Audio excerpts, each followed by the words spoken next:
بدقسمتی سے جو یہ لوگ افواہیں پھیلا رہے ہیں کہ ایجوکیشن ڈپارٹمنٹ میں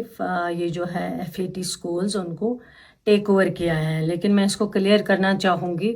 ہمارا جو پرپوزل تھا وہ یہ تھا کہ یہ جو 215 سکولز تھے جن کی آج سے 6 سال پہلے CID ویریفیکیشن نگیٹو تھی، اور اس لیے ان سکولز کو لاوارث چھوڑا گیا ہے۔ بار بار بچے آتے تھے، لوگ آتے تھے، اور یہ بچے جب ان کا بورڈ ایگزام ہوتا تھا اس ٹائم ان کو بہت دقت آ جاتی تھی، ان کو کوئی فارم جو ہے وہ بھرنے کے لیے تیار نہیں ہوتا تھا، اور بورڈ ان کو لینے کے لیے تیار نہیں ہوتا تھا۔ ایجوکیشن ڈپارٹمنٹ نے پھر ایک فیصلہ کیا تھا کہ ان کے لیے جو ہے نیئرسٹ پرنسپل جو ہے وہ فی الحال لک آفٹر کرے گا ان سکولز کا، جن میں 51,000 کچھ بچے جو ہیں ان سکولز کے اندر پڑھ رہے ہیں۔ بچے بھی وہی رہیں گے، ٹیچرز بھی وہی رہیں گے،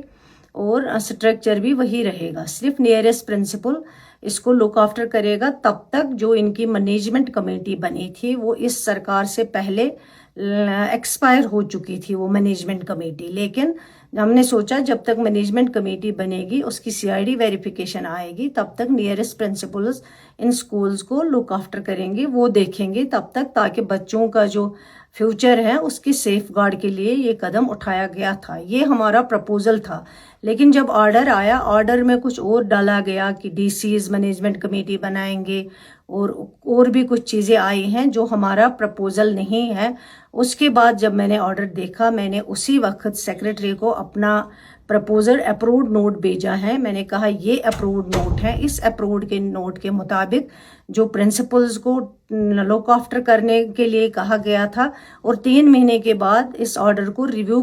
کرنے کے لیے بھی اس پرپوزل میں لکھا گیا تھا،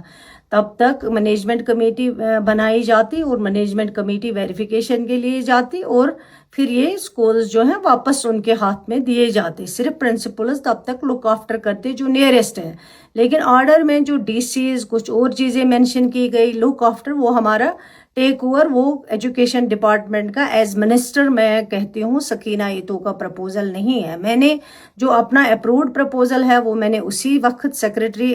ایجوکیشن کو بھیجا ہے۔ میں نے کہا آرڈر اس کے مطابق آنا چاہیے، لیکن آرڈر اس کے مطابق نہیں آیا ہوا ہے۔ اس لیے میں ان لوگوں کو بتانا چاہتی ہوں جو اس کو اس وقت بڑا چڑھا کے پیش کرتے تھے، جن کے دور میں یہ CID ویریفیکیشن نگیٹو آئی تھی، انہوں نے بات نہیں کی، تب وہ منسٹر تھے اور انہوں نے کچھ آواز نہیں اٹھائی، اور آج بے بنیاد وہ اپنی آواز بلند کر رہے ہیں، ڈرامہ چڑھا رہے ہیں، اور اتنے برسوں میں انہوں نے ان سکولز کے لیے، ان 51,000 بچوں کے لیے کوئی بات نہیں کی۔ میں ان کو